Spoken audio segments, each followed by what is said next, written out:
1, 2, hey, hey. Sure. Take 3, that looks good. Coming to you. Ready, 3, and take 2. On 2. 2, you're live. Jackass!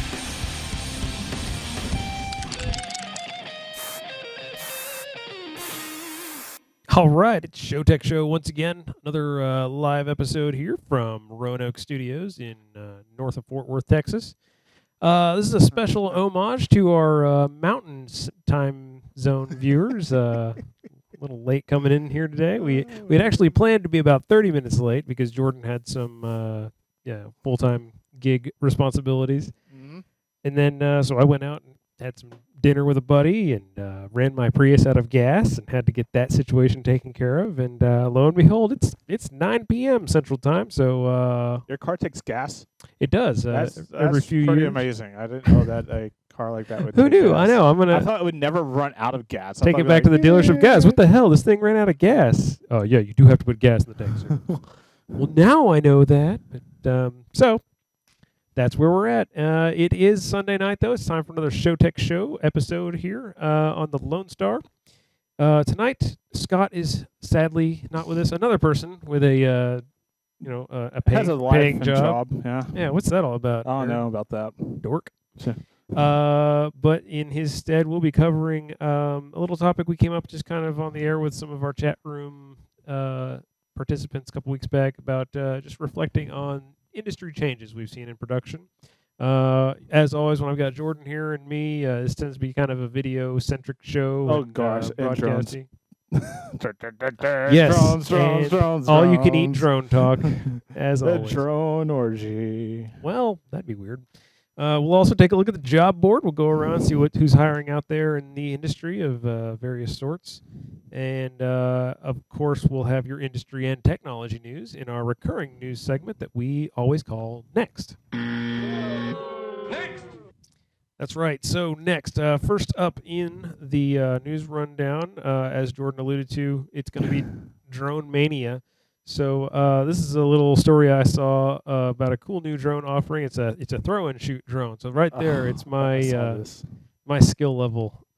This is something that isn't designed to be manually controlled and operated. This is something that will auto follow a little token that you can put on your BMX biker or your whatever your target is. Toss the sucker in the air. It'll fly and maintain a distance of about 20 feet, keeping you square in the crosshairs of the camera or gun turret, depending on how you have it outfitted. Right now, I don't believe the gun turret is actually an option. But so we've talked about these before, Jordan. There's a lot of drone talk going around. We always call them drones, but a lot of these quadcopters, they're pretty much just remote control model airplanes, helicopters, whatever. But there are a few of them out there that do this auto follow bit. They are drones. They are autonomous vehicles that basically handle themselves. And this particular model makes it about as easy as possible. You turn it on and throw it in the air, and boom, it follows you around like a little birdie. I actually didn't read into this. I've got a link down there at the bottom of our show notes, but I'm not exactly sure how you get the thing back. You know, I You just have to let it filter or runs out of batteries. I honestly wondered that also. I saw there's a video. If you just it's called Lily drone camera. If you go on like YouTube, you can watch a video of it. They basically show people just tossing it up in the air, and it basically hovers around and just like this is the thing. That's where the video ends, right? It just shows them tossing, and it shows at one point that a guy holds out his hand, and the drone just like it just lands right in his hand, and it's pretty cool. It's waterproof. Yeah, very survivable. They show like this one guy just tossing in the river, and it's like I'm gonna go kayaking down it, and it just takes off in the water. It's pretty amazing. Pretty cool little piece of technology. So we've got more drone talking coming up next. I don't know if it really qualifies as a next though, because we're still talking about drones. Oh yeah, we're still. All right, we'll say next, and we'll go to the next. Next! Never to be too redundant. So talk to me about the 3DR Solo drone. So this is another NAB kind of preview thing that came out. NAB talked about this. It's called the 3DR Solo. This is more of a kind of like the DJI Phantom. The thing about this is that it can actually take a picture. Come on. All right, so this is what it is. It's GoPro and 3DR have basically collaborated together to produce a drone that will be basically modified for that drone. You can record straight to your camera. Of course, the GoPro Hero So it is 4 actually camera. a GoPro mount. It has a GoPro mount. It also has a 3-axis gimbal. Most of the gimbals that you come around with the DJI are 2-axis. This has a full 3-axis gimbal. Nice. It transmits wirelessly to your phone or your iPad mini that's on the controller itself. So you have a controller, and you either have your iPhone, your Android, iPad mini or something like that, and that's what you can see it. The best thing about this is that it has tons of different modes to fly on. You could basically have a kind of like what they call a cable cam mode. Have you ever seen these cable cams where it's just a kind of on a plane? It's almost like the shot's on a plane, but you send it from point A to point B on a straight line, and then Okay. you just control the camera.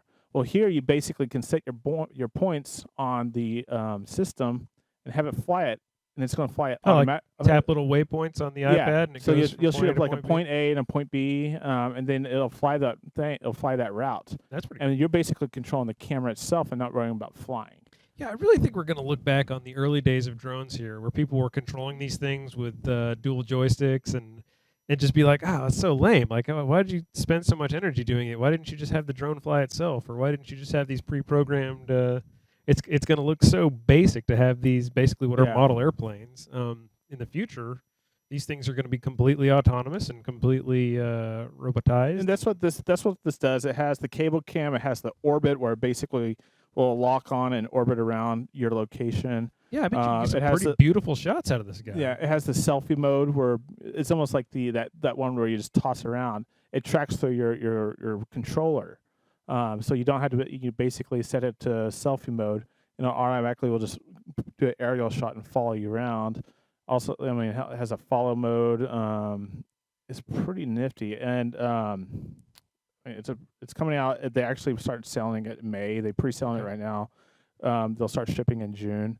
Mostly Best Fries and all this other stuff. And you can Best get it Fries. from Best Fries. Best Fries. But you can also, while you're recording on your phone, recording on the GoPro itself, you can actually record to your device, like your phone, your iPad mini, your Android, iOS, whatever device that is connected up to you. You can record to that So and instantly upload. And also, the controller has HDMI out. the controller has HDMI out. That's interesting. The controller has See, that's what I HDMI was out, gonna so you ask. can hook it So- up to an external monitor. So the camera itself, the drone itself, I guess it has the HDMI tap for the GoPro. Mm-hmm. Okay, so that's interesting. When you said that, I was like, well, wait a minute. Is the Yeah, so because typically when these GoPros are mounted, there's no cable interaction. It's just pretty much a dumb camera. yeah. So this is actually tied into the GoPro and retransmitting it down to the control thing. Mhm. So you get potentially triple redundant recording off this thing, which that's huge for producers and news people. You don't want to have your GoPro suddenly land in the pile of nuclear goo or get stuck in the water or something like crash in the lake, Yeah. and then all your footage is gone. And also, Plus, it gives you the ability yeah. to do live shots.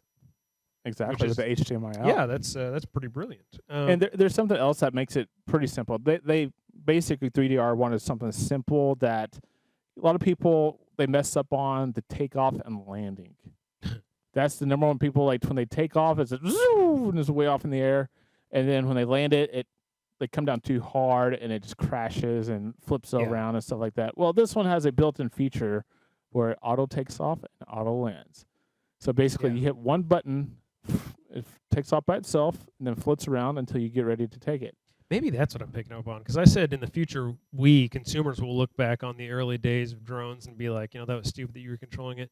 But all the talk we've had with like the FAA's involvement and the oversight, and how to make these things legal and what the fears are of them being misused, I could very easily see a day come where the FAA just says, absolutely not. You cannot have a manually controlled drone. If you have these that have safety features built in, or if you have these these semi-autonomous units, we'll accept that, we'll license that, we'll allow that in a commercial setting. But none of the, you're gonna have to do something special to Yeah. get a manually controlled drone. It'll be like the equivalent of a commercial driver's license or something. Also, yeah, you can just different things. Also with it, you can also start and stop your GoPro recording from your controller. Yeah. I guess It's any particular GoPro model work with that? I think so. They kind of been advertising the Hero 3 Plus and the 4. Because I've got a 3 but Plus, and my yeah, Wi-Fi connectivity on that was a mistake. Like I do not I don't Wi-Fi think that controls. you're Bluetooth might using. be better. Though. I don't think you're using the actual Wi-Fi. I think it's tied into the transmitter that's in the system. It's like a 1 gigahertz transmitter, I believe. What I read So on. that would be interesting. So if it tied into the USB, tied 1 like gigahertz, a could be- direct machine yeah. control of the camera through the drone's It's proprietary probably platform. something with the gimbal that Yeah. the gimbal control that basically that's where you can control the camera. You can actually via the controller you can actually change the GoPro settings on it from like say I want to change over from 1080p to 4K or something like that. You don't have to land your quad or your drone. Yeah, good. It's a quad over. So you don't have to land your drone, go into the menu with your cell phone Bluetooth connection to the GoPro app, change it in there, and then send it back up in the air. It's like in flight, Yeah. you can basically just change it instantaneously. Sounds like a much more professional platform. I don't know about its durability. I know there's probably some models out there that really pride themselves on that, but I mean, surely it's a pretty strong platform to shoot from.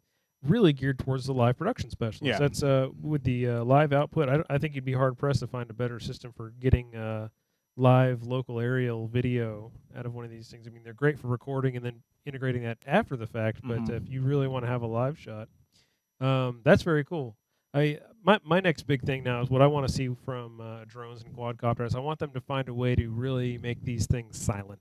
Because typically they'll have anything that's going to have a decent thrust to weight ratio. It's going to be really obnoxiously loud little buzzers spinning up on the corners of these things. So I think it'd be great if they could figure out some way to have magnet motors and things like that make these things quiet, applicable for indoor shows. Because when you've got that kind of flexibility and that kind of miniaturization, you can do some really amazing camera shots with this sort of technology. It's just right now it's kind of got to be. It's like the old days of film where you filmed just on crank cameras and then went back afterwards and did the Foley. You can't really incorporate these into anything that the buzzsaw motors are going to be inappropriate for. So once they cross that technology line, it's really kind of cool to watch this thing unfold. What used to be really niche hobbyist kind of crap, very potentially powerful production tools. So, all right, well, I'll go ahead and call next on this because we've done a lot of drone talk already. We'll try to keep this quick today.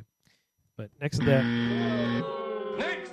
And then real quickly, we got one more item I had in here in the queue, which was kind of interesting. The Blu-ray consortium or whatever it is, they have finally finalized the specs and the logo, most importantly, for ultra high definition Blu-ray. So that's been a long time coming. The technology theoretically existed for high enough data rates to store ultra high definition video on these Blu-ray discs. But a lot of different ways you can brew that together, a lot of different ingredients. So they sat down and said, okay, this is what ultra high definition Blu-ray is going to be.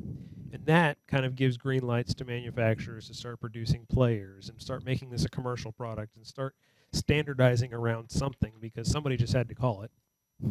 So now that's a viable option for recording and playing. Yep, my son is here trying to peek under the door, but no, we're in production. It's very professional here.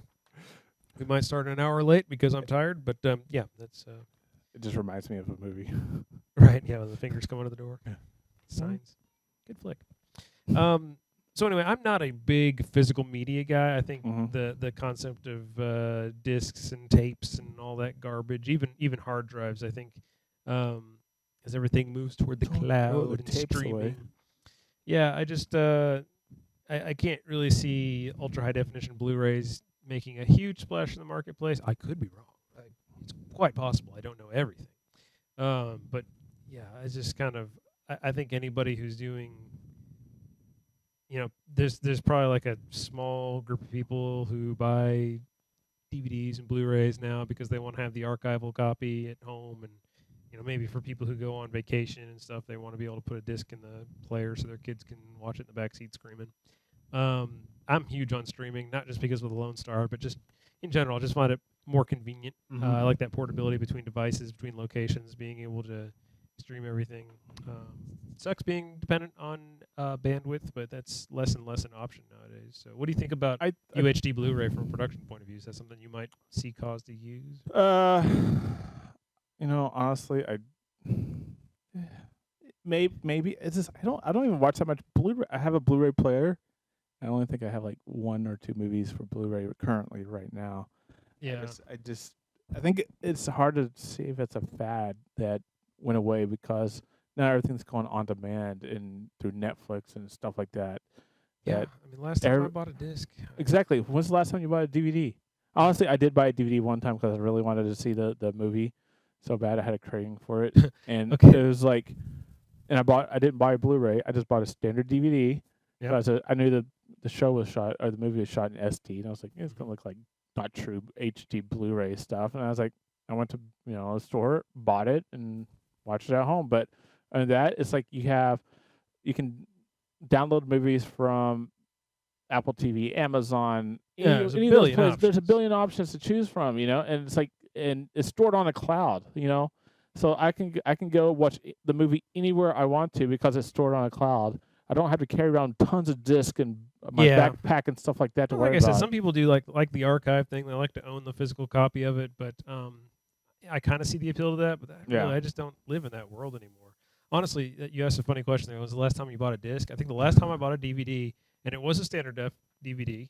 It was a copy of a Disney movie that I wanted to get the outtakes for because the outtakes are supposed to be really funny, but you can't get them anywhere on streaming. It's a movie they didn't offer, so I went down and found it in like a clearance bin somewhere, and I was like, yep, good, $2, boom. Yeah. So, and I bought it just for that special feature. It wasn't like I actually cared about the movie because there's 20,000 ways to stream the movie for free, like not free, but like Netflix or Amazon or whatever. I mean, legit Amazon Prime.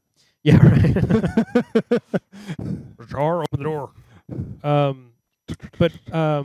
And then our PlayStation 3 finally bit the dust. Which we used for our twice actually. The first time my buddy Matt helped me fix it by replacing the power supply of one of them he wasn't using anymore. Swapped it out. It finally gave up the ghost again. And I just, we replaced it with a Roku, and now we don't have the option to play a disc anymore. We have all this. We're pretty much just using our PlayStation 3 for an over-the-top box where you got your Netflix and Amazon and all that stuff.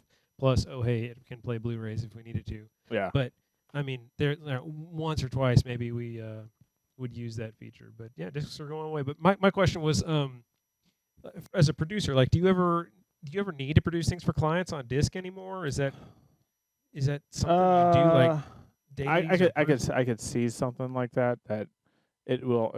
I've had clients. I've asked clients before. It's like, hey, how do you want this delivered? Do you want it DVD? Do you want it Blu-ray, or do you just want file based? So I get, usually they're pretty specific. They want us like, just give us a file base or give us on tape or something like that. Just a lot of these like stations, like TV stations that do the commercials and all that stuff, they're all just getting file based. Yeah, it's just I mean, but the thing about it is the Ultra HD Blu-ray, it's probably easier to store into a collection of, you can put tons of stuff on a spindle, and archive it that way. And I think I would love to have a way to archive all my footage because I'm just taking up hard drive space.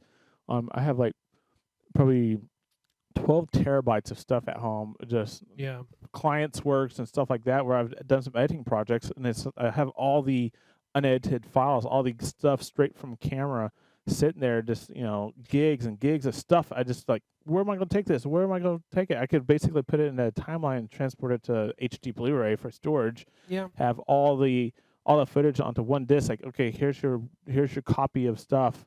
Well, see, now I've heard varying reports about how viable disc-based, especially the home recordable discs are. These are not the million-year backups we maybe thought they were when they first came out. This isn't like optical media. They're still basically print-based. They fade and they wear out over time, and they get little bit errors. So, and I started running into this with Lone Star too. Like, we're doing all these recordings, we're making all these shows. It's not really practical to have a bunch of old spinning discs laying in a archive somewhere. I don't really want to have that kind of baggage. So I started using cloud-based storage methods. Like obviously YouTube and things like that. But Amazon actually sells a cloud-based archive service, and it's very affordable. If you're doing this for business, it might be something and the name is eluding me. But Is it Amazon's cloud base? yeah, it's a special service that's not meant for like regular access, like your iCloud or something like that would be. This is more like a it's like some kind of deep freeze metaphor. But AWS? no, that's Oh. like their streaming service. They have streaming, but Oh. it's a tier of service because it's meant for long-term archive. It's not something you're accessing all the time. The storage rates are very cheap, and with a company like Amazon, there's a lot of they got a lot of chutzpah. They're not going anywhere necessarily, and they're very distributed. They're global, so if a data center goes down, all your stuff's not going to get lost. But that might be something viable versus having a bunch of hard drives in your apartment that there's a water leak and 10 years of production history are in the toilet, or a fire or something like that. A cloud-based backup system makes a lot of sense, and I think it's almost getting to the point now where what do we need those physical copies for anymore? If you're not regularly accessing them, if you don't need them instantly, why not put one up on Amazon, one up on Google, and maybe that costs you $20 a month combined. Mm-hmm. I think that would be worth the peace of mind, and it's probably a tax write-off too. So Anything's tax write-off these days. but anyway, yeah, maybe we'll have I think I could probably jam on physical media in the future and or past of it. Actually, that kind of might dovetail into what our main show segment is today. We're talking a little bit about how the industry has changed, how production's changed. Maybe we can circle back around and talk about that. But that's enough next. We'll go ahead and hit next on next. And Next! after that, we can just go ahead and jump into our job board segment. And for those of you who are maybe new to the show, maybe watching the first time, job board's a segment we like to do every week just to kind of make sure that our viewing audience, production people, you're aware of some of the cooler jobs that are out there, and make sure that there's always something on the chain for you. If you're underemployed or not happy with your current position, we want to make sure that you're working hard and working smart. So if we ever start taking donations, it's coming from you guys. That's good. Intro. Doesn't sound too made up. Huh? Well, in honor of Scott, our theater tech guy, being out this week, we'll start off with one of his playbill.com. I just read it for the articles. Oh, playbill.com. Okay, their job section has a listing for Aspen Music Festival in Colorado. They're hiring their summertime production staff, so it's hourly wages plus housing, which is kind of cool. Sound like it'd be a fun summertime gig for people looking for a reason to go to the Rockies. Humble and durable sense of humor is strongly advised. So I was like, love it. Yeah. It's like in all theater. I guess so, yeah. Scott's always saying, I can do whatever I want. I'm in theater. So there it is. I always like to come back around to Mandy.com. They've got a lot of production and broadcast jobs. Matter Communications, they're a PR firm in Massachusetts. That's area of the country you're kind of been drilling over lately. Heyo. They're looking for a full-time video production specialist. This is just everything from sound like production to editing to warehousing and maintenance and everything. Just, I looked at this job today. oh, did you? It's Because of this listing, or Yes. Oh, because of the job board. Look at that. This is such a successful segment. I'm going to lose my TD. And Damn it. yeah. No, it has a. Sorry to interrupt on this job board, but I looked at it. It has, it basically said editing video stuff, videoing for clients and everything, and some travel. So if you like to travel, apply. Yeah, I'm not sure how much of the travel 25% is. or so, I think. Yeah, I mean, I'm sure it's just because, hey, if we get a client, they might not be here in whatever city this is. So, moving from Mandy onto ProductionHub.com. A few of you folks out there might know Production Hub. This was an interesting one. Viacom is seeking full-time production manager for their special events, supporting live events basically for all their TV properties, all their different networks when they have parties and PR events and things like that. This person could be kind of coordinating all the video or the production elements of it, kind of like a what's the word I'm looking for, like managerial, stage manager, that kind of thing. Overseeing the production crew. One thing I thought that was interesting, they insist that you have strong field production experience. So that never hurts for the guy in charge to know what he's talking about, right? And Viacom, obviously a big property there, MTV, Nickelodeon, all those guys. So rubbing elbows with the big boys in broadcast, old media. Moving on to offstagejobs.com, Live Technologies LLC. They're in Columbus, Ohio, looking for a full-time, all-around video technician for their rental and production outfit. So a little bit of freelance production, a little bit of warehouse maintenance for outgoing gear, that sort of thing. That one is on offstagejobs.com. And we're rounded out on Indeed.com. JNS here in Dallas, they're one of the big audiovisual rental and staffing firms. They're hiring a part-time scenic technician. I thought we were going to have Jordan. I get Jordan and Harvin mixed up. Like, How is that? I don't know. It's basically the same guy. But yeah, part-time scenic person. So a lot of stage, carpentry setup things. A lot of draping required. So if you're a drapist, that might be a good leap up to the next level. I don't know that a part-time JNS guy would be an up for our buddy Harvin, but it would get him back in Dallas. That's the most important thing. So that's all I've got for the job board this week. Hope I didn't talk too fast. I feel like I'm kind of it must be the music. Get the music going. I just kind of start getting mouth diarrhea. You're trying to get on beat. Yeah, I'm trying to keep up. That's all I've got for the job board. So Jordan, let's talk about let's turn back the clock and talk about how the production industry has changed over the years since we got our feet wet, and now that we're hardened pros as we are. What do you think the biggest thing in this decade was in the transition, in any type of transition of audio, video, or lighting? The biggest thing To me, yeah. I think it's when we Inspired. transitioned from analog to digital, when we shut off our analog transmission. Well, it wasn't this decade. That was last When was it? I think it was 09, wasn't it? No. 09? Wasn't it? 2009?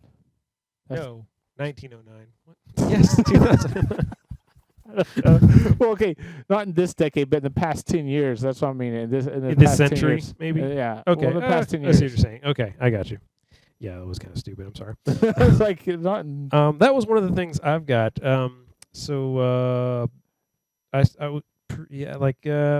the turn of the century. Wow, I feel freaking old now.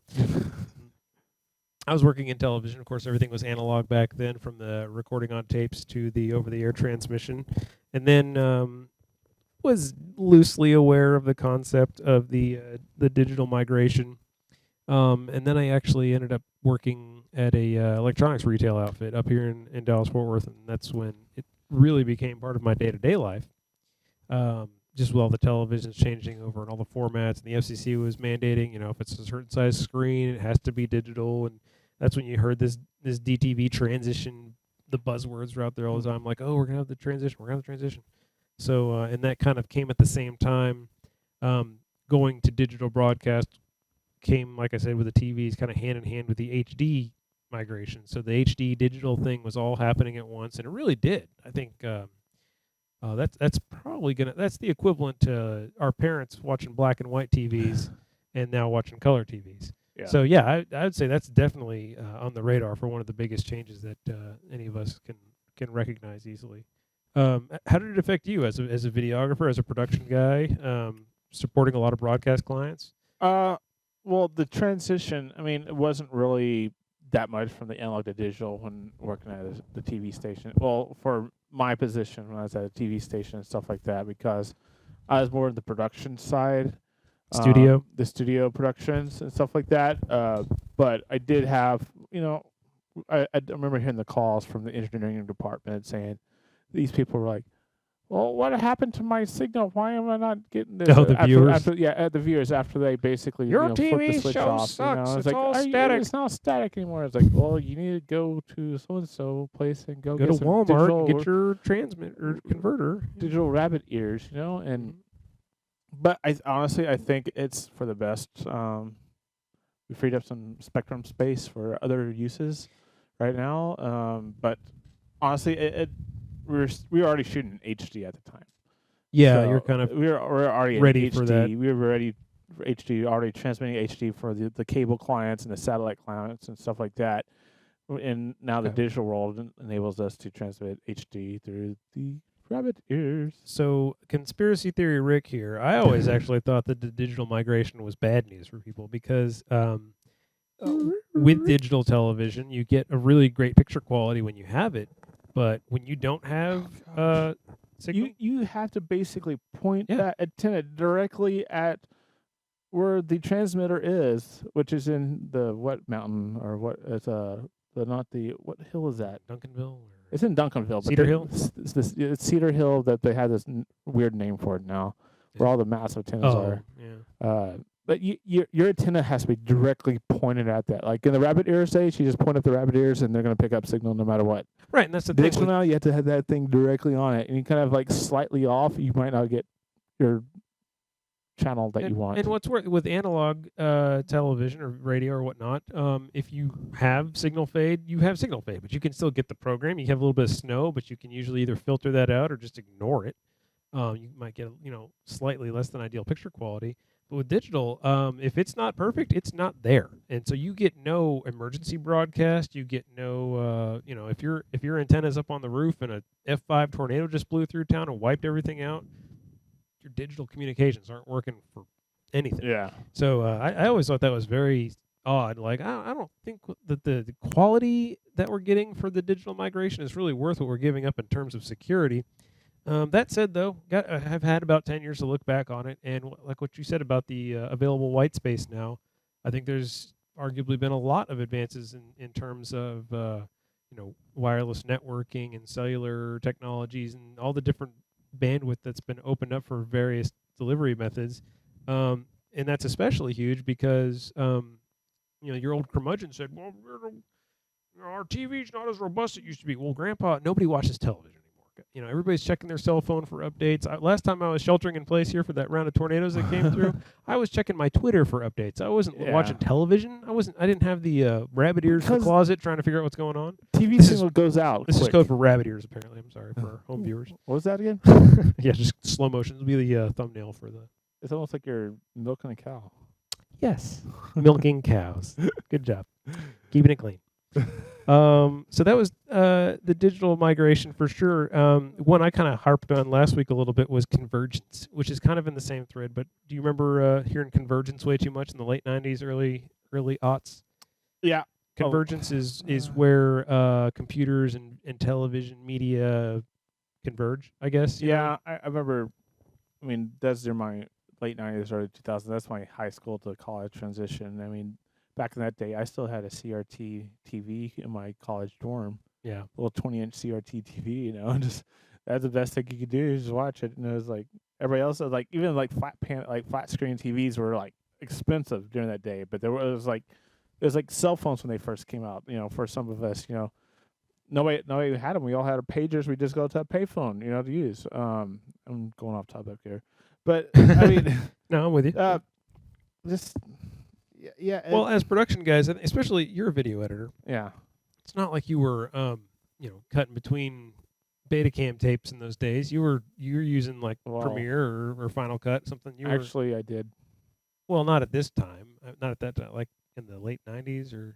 No, honestly, in my first college things, we were required to do linear editing, going from VHS tape deck.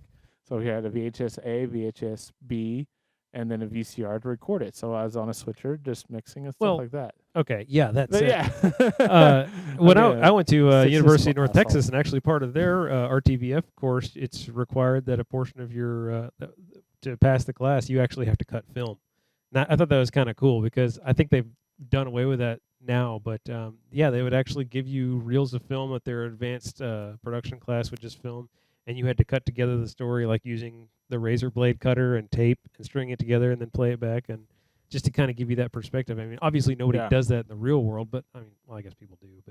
But my thing was though, like as a video editor, you obviously didn't have the tape decks and everything at home. You were doing nonlinear at that point, right? Yeah. Capture. So we were kind of ahead of the curve, I think, as far as the convergence thing. Like it was intuitive that production and video and media, that you can't take that apart from computers. Computers have to be a part of that equation.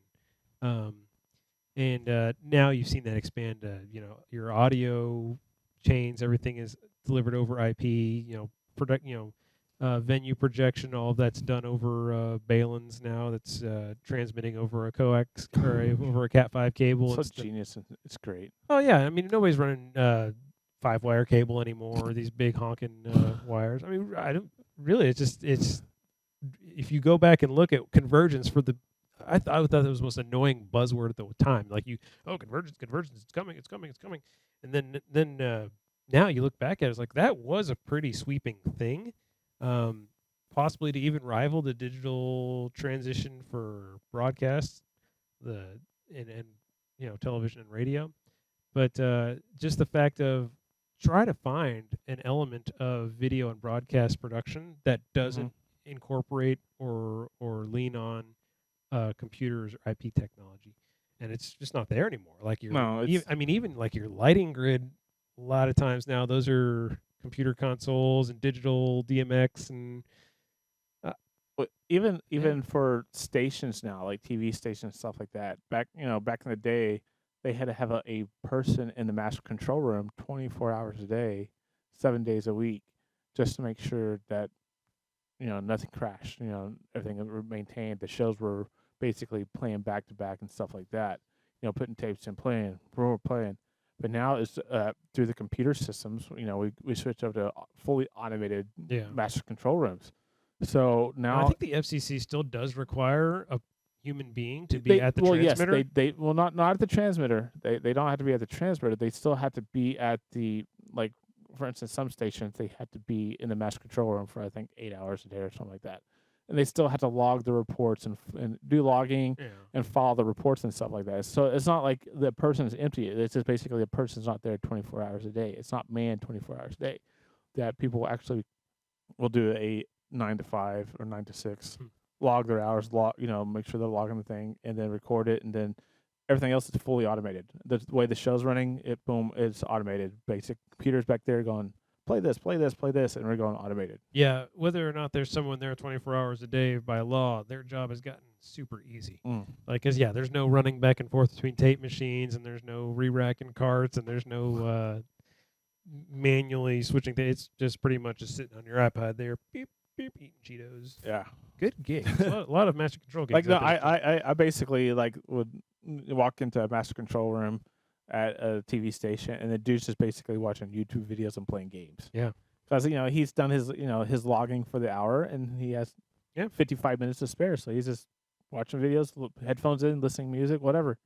Because even though everything's digitized, obviously, and computer based, that doesn't really make things more reliable. It makes them more automated, but computers crash. And now even in the systems that we have today, if something were to happen, like if something were to go down, a computer will automatically dial an engineer or something like that and say, hey, we're down.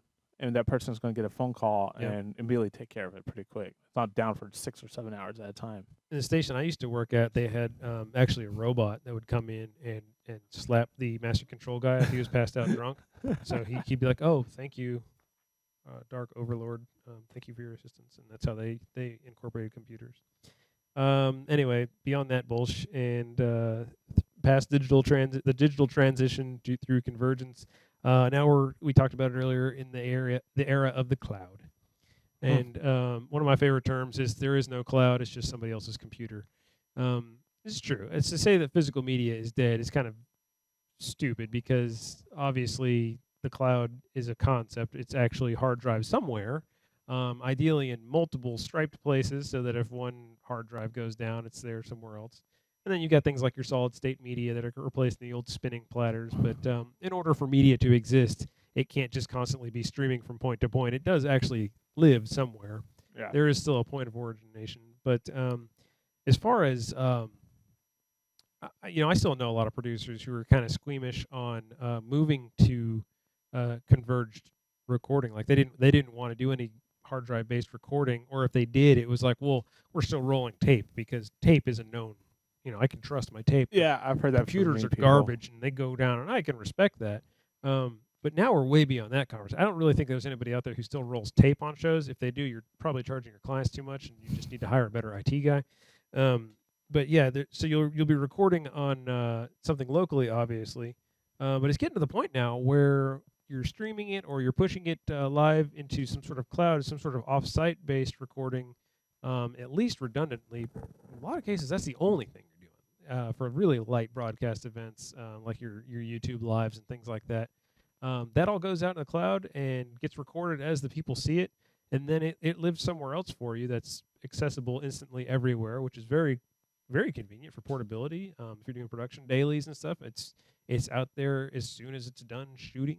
I think I've seen a lot of people use that cloud recording and stuff when they're like the protests and rallies and stuff like that, where they might have police interference.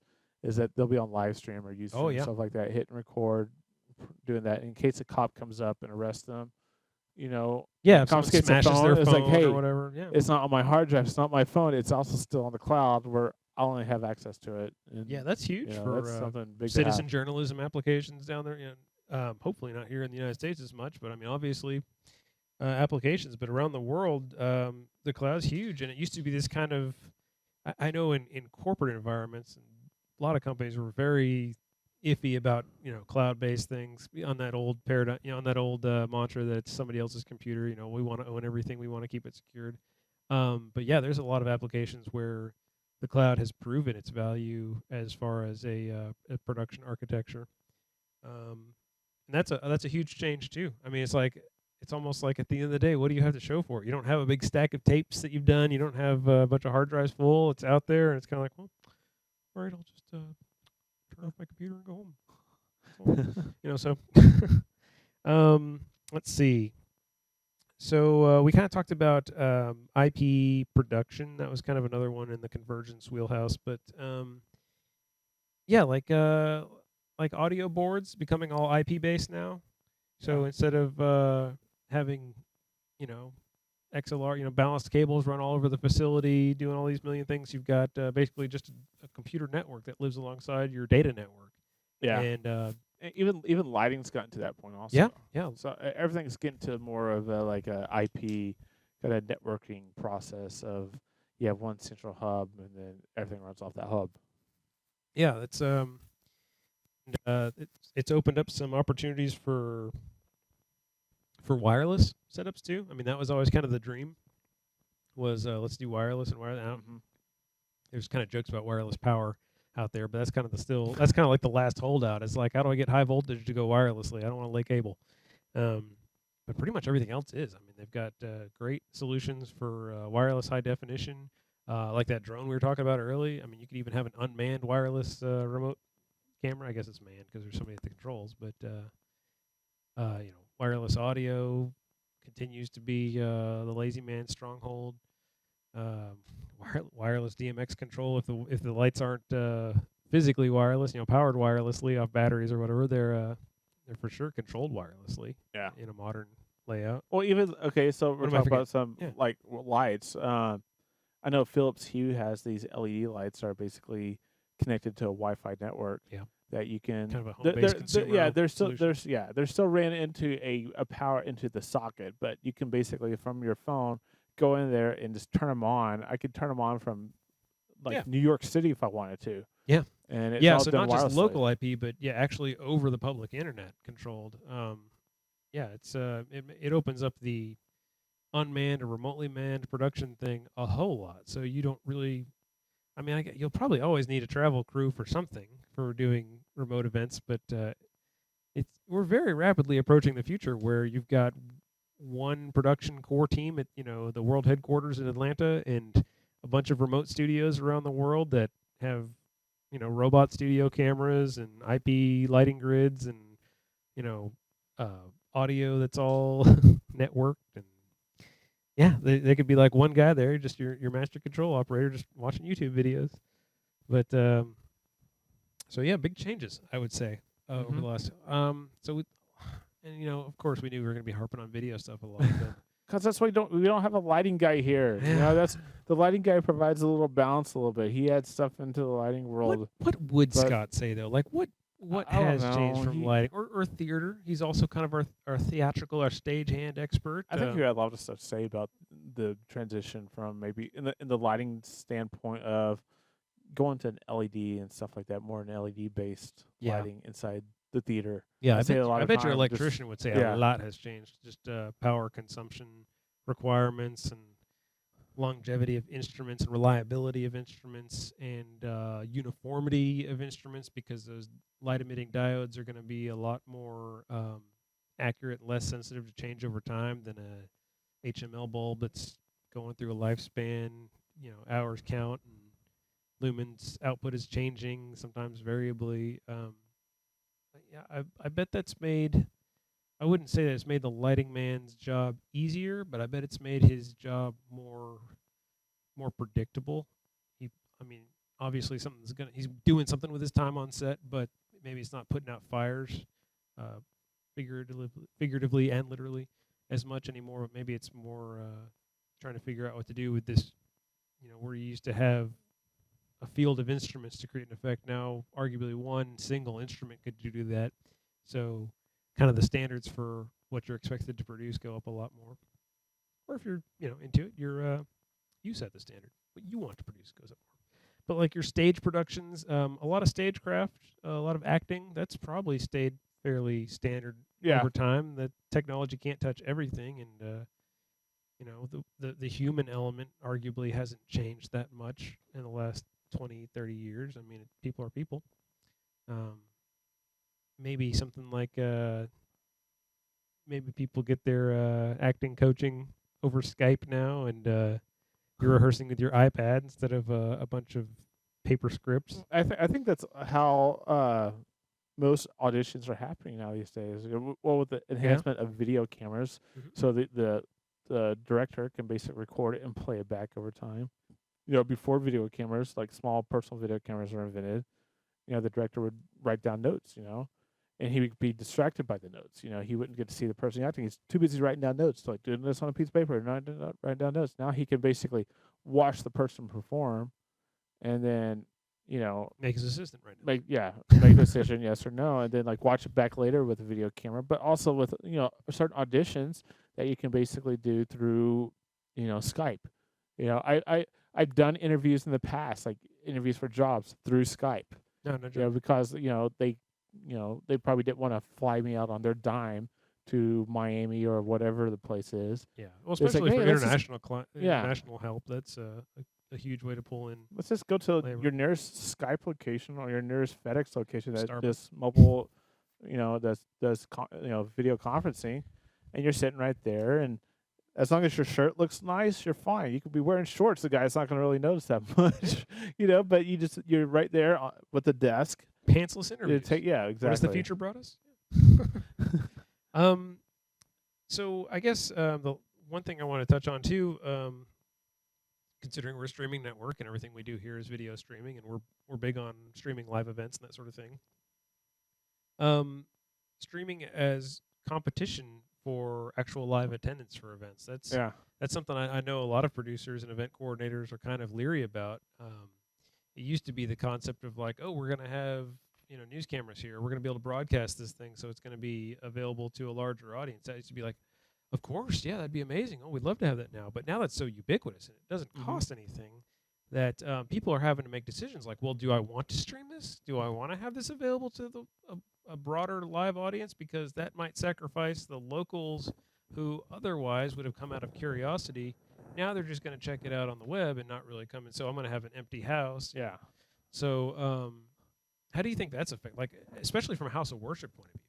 I mean, because I know some churches have really embraced, and most of them have really embraced live streaming events and podcasting their services and things like that. But a lot of them have a very real concern, especially the smaller ones who have trouble filling the pews. If people are just watching this on the internet, they're not coming in, they're not getting that sense of community. They're not, you don't get a chance to engage them. A live body in the seat's always going to be more valuable than a live click view on Facebook or whatever. Yeah. So dealing with like what I do with houses of worship and stuff, I think that in their mindset, it's about reaching people that that might not have a church close to them or stuff like that. That maybe don't have time. They're too busy on the road with business, stuff like that.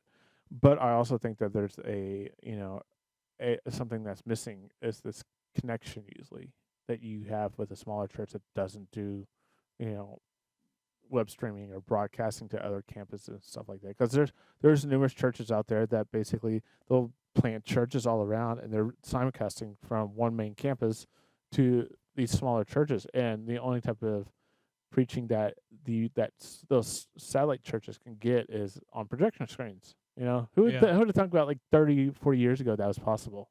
That we could Yeah, basically that- simulcast with no delay or like a second delay a person from one place here in, Fort Worth, Texas to another place over in Austin or San Antonio or Oklahoma City or anywhere in the Well, world. I mean, even out here, Roanoke is obviously not the biggest town in Texas, but I did that for Easter this year. I went out to a little satellite church, and it was my first experience being in a satellite, remotely sermoned congregation, and I had to look around. I mean, for the most part, I think it was pretty. The audience or the congregation didn't really seem to notice it. It was just kind of, they were getting their word one way or the other, and falling asleep listening to a live guy is no different than falling asleep listening to a guy on a screen.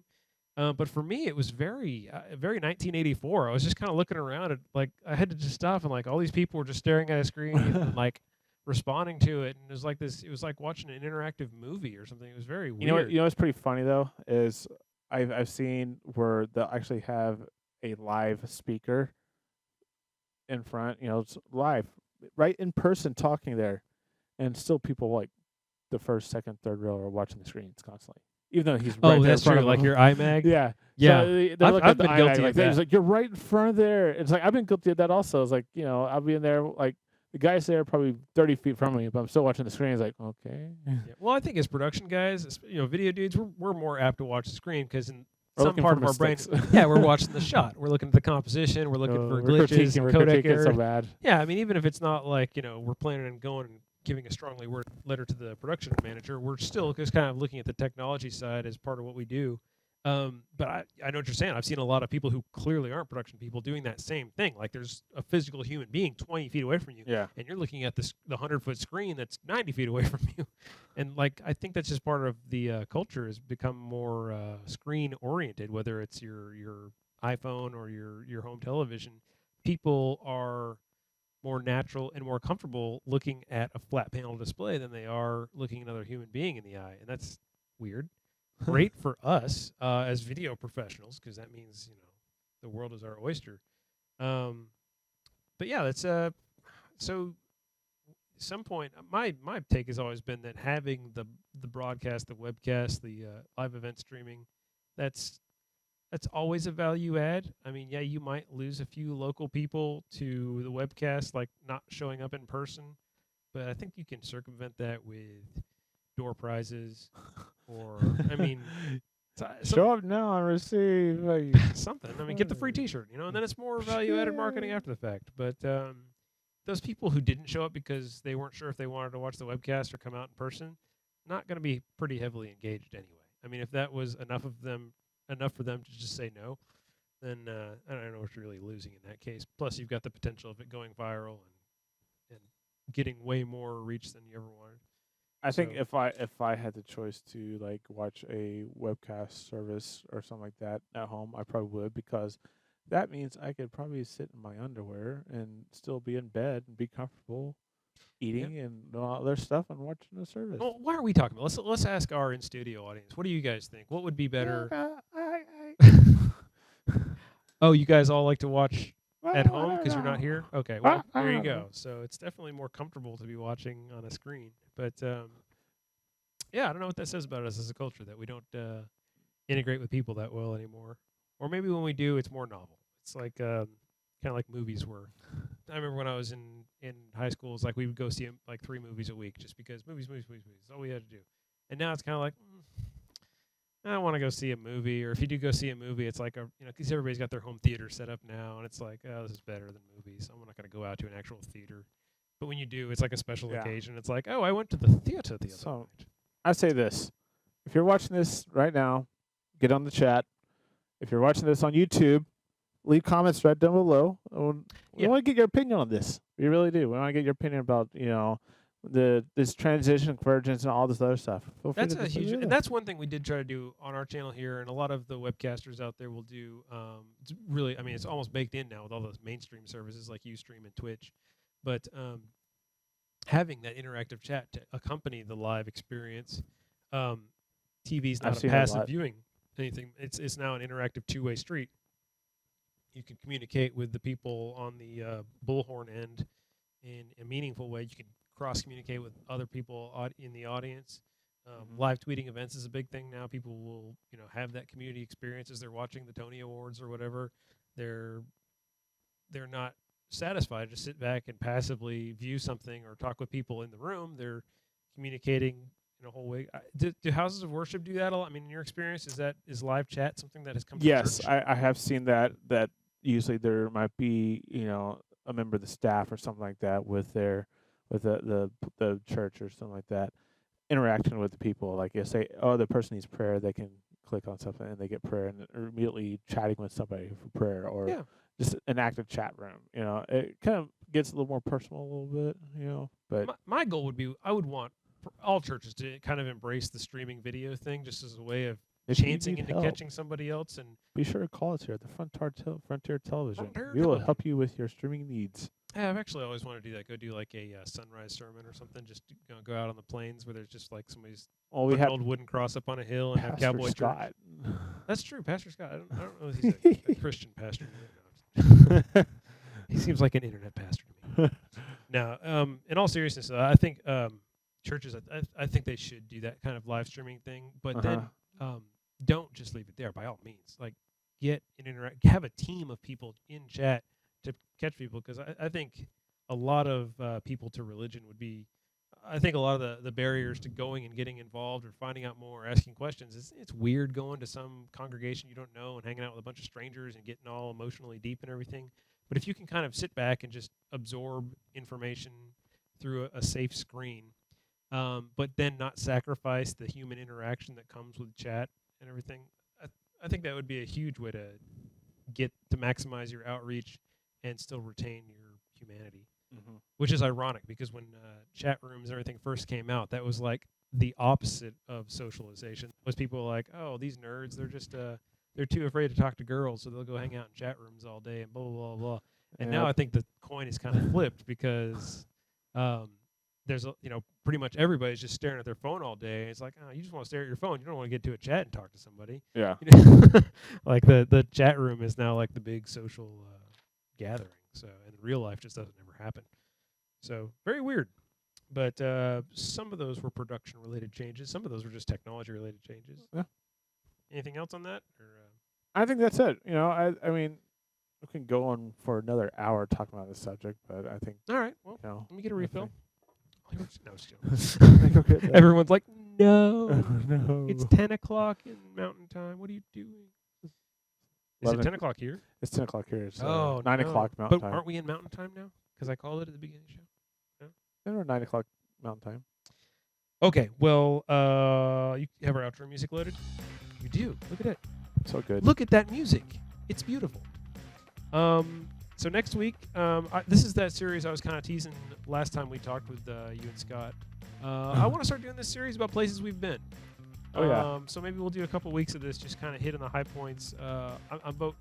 We'll just pick a town, and maybe a little bit of talking about what we were doing or what the production element of it is. But really, things to do in whatever town when you're producing there, when you're a show tech in one of these cities.